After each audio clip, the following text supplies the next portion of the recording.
నమస్తే. Welcome to our channel. Senior journalist Damu Balaji గారు ఉన్నారు. వారితో మాట్లాడదాం. సార్ నమస్తే సార్. నమస్తే. సార్ లేడీ అఘోరి మళ్ళా ప్రత్యక్షమైంది తెలంగాణలో. ఒక టెంపుల్ దగ్గర కత్తితో హంగామా చేసి కొంచెం హడావిడి చేసి చాలా మందికి గాయాలు చేసింది సార్ ఆవిడ. యాక్చువల్లీ ఇప్పుడు కుంభమేళా జరుగుతుంది కాబట్టి చాలా మంది అఘోరీలు కానీ, సాధువులు కానీ అక్కడ ఉండే టైంలో ఈవిడ ఇక్కడెందుకు ఇంత హంగామా సృష్టించింది? ఎందుకని సార్ అసలు? కుంభమేళ, మహాకుంభమేళ అంటే 144 ఏళ్లకి ఒకసారి వస్తుంది. 12 సైకిల్స్, కుంభమేళ సైకిల్స్ కలిపితే మహాకుంభమేళ. కుంభమేళ, అర్ధ కుంభమేళ, మహాకుంభమేళ అలా ఉంటాయి. సో అక్కడ నిజానికి నిన్ననే అక్కడ స్టాంపీడ్ కూడా జరిగింది. అమృత స్థానం చేయడానికి మార్నింగ్ 2 గంటల నుంచి 3 గంటల మధ్య కొన్ని లక్షల మంది ఆ ఘాట్ దగ్గరికి వచ్చారు. ఆ ఘాట్లో తొక్కిసలాట జరిగి దాదాపు 17 మంది చనిపోయారని అంటున్నారు. ఒక 50 మంది వరకు గాయాలైనవి. సో నిజానికి ఈ కాంటెక్స్ట్లో మన తెలంగాణ అఘోరి గతంలో కూడా అంటే ట్రాన్స్జెండర్గా మారిన అబ్బాయి. సో ట్రాన్స్జెండర్గా మారినాక వాళ్ళని లేడీగానే కన్సిడర్ చేస్తారు, అందుకని ఆమె అంటున్నారు. సో ఈ మహిళా అఘోరి కుంభమేళాలో ఉండాలి కదా, తెలంగాణలో ఏం చేస్తుంది? చాలా గత కొంతకాలంగా లేదు. యాక్చువల్గా గత నవంబర్లో, లాస్ట్ ఇయర్ నవంబర్లో కాళహస్తిలో గుళ్ళోకి నగ్నంగా వెళ్ళడానికి ట్రై చేసినప్పుడు వాళ్ళు అబ్జెక్ట్ చేస్తే పెట్రోల్ పోసుకొని తగలబెట్టుకోవడానికి ట్రై చేస్తుంది. అక్కడ నుంచి ఇంకా శ్రీశైలం నుంచి వస్తున్నప్పుడు రోడ్డు మీద బైఠాయించి ఇది చేయడం, తర్వాత ఇక్కడ వరంగల్ ఒక శ్మశాన వాటికలకు పోయి పూజలు చేయడం, భయపెట్టడం, ఇవన్నీ చేసింది. సో 2 రాష్ట్రాల్లో గాను పెద్ద తలనొప్పిగా మారిపోయింది. మొత్తానికి వీళ్ళు పోలీసులు సీరియస్గా వార్నింగ్ ఇచ్చి ఆమెను తీసుకెళ్లి మహారాష్ట్ర బార్డర్ ఎక్కడ వదిలిపెట్టొచ్చారు. ఆ తర్వాత ఏమైందో తెలీదు. సో ఇంకా ఆమె ఇక్కడికి వచ్చే పరిస్థితి లేదులే అనుకున్నారు. ఆ తర్వాత ఏమో కుంభమేళాలో ప్రత్యక్షమైంది. కుంభమేళాలో మన మీడియాకి కూడా ఆమె ఇంటర్వ్యూలు కూడా ఇచ్చింది. సో దాని తర్వాత ఇప్పుడు కుంభమేళా ఒక పక్క జరుగుతుంది. యాక్చువల్గా ఫిబ్రవరి 26 వరకు, జనవరి 13 నుంచి 26 వరకు 45 రోజులు కుంభమేళా ఉంటుంది. మామూలుగా అయితే ఇలాంటి అఘోరీలు, స్వాములు, సన్యాసులు, సాధువులు, నాగసాధువులు ఇలాగా దేశవ్యాప్తంగా కొన్ని లక్షల మంది సాధు సన్యాసులు అక్కడ ఉంటారు ప్రధానంగా. ఎందుకంటే ఇది 144 ఏళ్ళకి ఒకసారి వచ్చే మహాకుంభమేళగా వచ్చి ఒక మనిషికి లైఫ్లో ఒకసారి రావడమే అదృష్టం. సో అంటే నమ్మే వాళ్ళకి, నమ్మకపోతే అది వేరే విషయం. సో ఆ స్థాయిలో ఉన్నప్పుడు ఈ అఘోరి ఎందుకు అక్కడ లేకుండా ఎక్కడికి వచ్చింది అనేది ప్రశ్న. రెండవది, వచ్చిన అఘోరి ఇక్కడ సైలెంట్గా ఉండకుండా ఇక్కడ కత్తి తీసుకొని మనుషుల మీద అటాక్ చేయడం అయితే ఇంకా ఘోరమైంది. నిన్న ఏం జరిగిందంటే సిద్దిపేట జిల్లా కొమరవెల్లి మల్లికార్జున స్వామి టెంపుల్కి నిన్న మౌని అమావాస్య సందర్భంగా పెద్ద ఎత్తున భక్తులు కూడా వచ్చారు. వచ్చినప్పుడు ఈమె యథావిధిగా ఇంతకుముందు అనేక చోట్ల చూసింది, గుళ్ళల్లో బట్టలు లేకుండా రాకూడదని వాళ్ళ గురువు కూడా చెప్పాడని చెప్పింది. ఒక ఎర్ర వస్త్రాన్ని తీసుకునింది, దాన్ని కట్టుకొని వెళ్ళింది.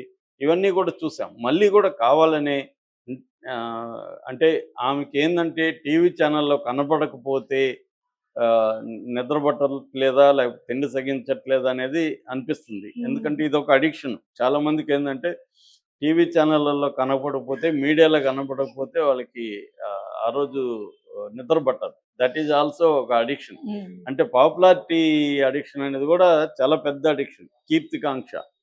ఈ పాపులారిటీ అడిక్షన్ ఈమెకు ఉన్నట్టుగా మనకు అర్థమవుతుంది. ఎందుకంటే ఆమె చేసే పనులు వెనుక వేరే మీనింగ్ ఏమీ కనిపించట్లేదు. ఆమెకి వేరే పర్పస్ ఏమన్నా ఉందా, దానివల్ల ఆమెకి ఏమి లాభమా, ఇవేవి కూడా కనిపించట్లేదు. అంటే ఒకటేమన్నా లాంగ్ టర్మ్లో రాజకీయాల్లోకి రావాలని ఉందా? ఎందుకంటే ట్రాన్స్జెండర్స్ కూడా రాజకీయాల్లోకి వచ్చిన సందర్భాలు ఉన్నాయి. ఎమ్మెల్యేలు అయిన సందర్భాలు ట్రాన్స్జెండర్స్ కూడా ఉన్నారు.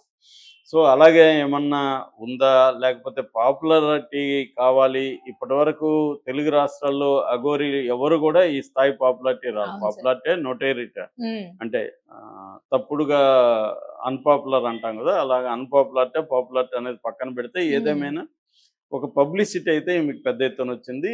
అది గ్యాప్ వచ్చేసి మళ్ళీ వచ్చింది. ఎందుకంటే వేరే రాష్ట్రాలు ఏమైనా పట్టించుకో, ఏమి తమిళనాడు వెళ్తుంది, మహారాష్ట్రలో వెళ్తుంది, మిగతా నార్త్లో ఉండే దేవాలయం అక్కడెవరు ఏమైనా పట్టించుకోవట్లేదు.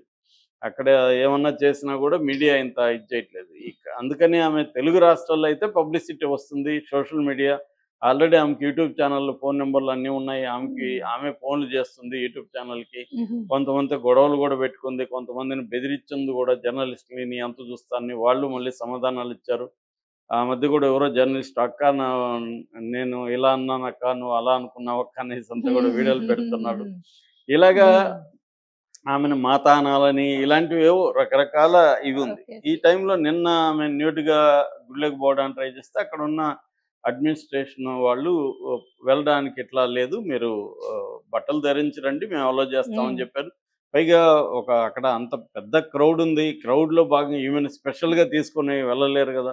అవును అది సార్. కూడా చెప్తే ఈమె వినకుండా ఇది చేసింది. మరి కత్తి ముందే తెచ్చుకుందా ఏం తెలీదు గానీ, కత్తి తీసుకొని అక్కడ ఉన్నోళ్ళ మీద అంతా దాడి చేసింది. చాలా మందికి గాయాలయినాయి. టీవీలో మనం చూడొచ్చు. గాయాలైనోళ్ళు చూపిస్తున్నారు. కొంతమందికి లోతుగా గూడా దిగింది గాయాలు.